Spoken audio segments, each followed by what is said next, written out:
Talk about give up. They're playing basketball. All around the world. To the beach, y'all. Let's go. All around the world. Y'all know this is so that. It's gonna be a beautiful day of basketball here today, folks. We're not talking about just regular basketball.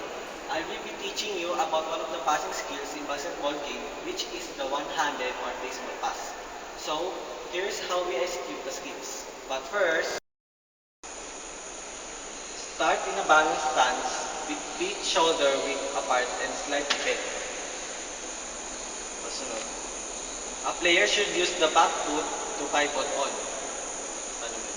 Ganyan. Okay. Next, turn the body to the side which you are going to pass from. Place the passing hand behind the ball and the non-passing hand in front for support, which fingers are comfortably spread.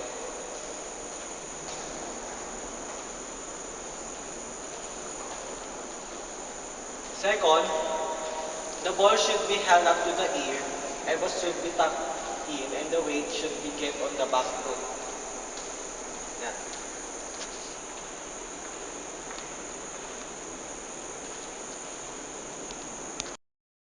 Last is executing the baseball pass. The player needs to step in the direction of the pass.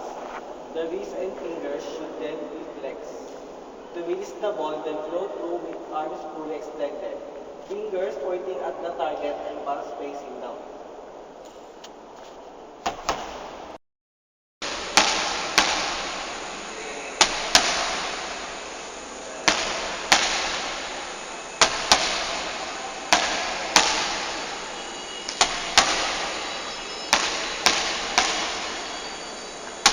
Okay, yan. So that's how we execute the baseball pass. Thank you.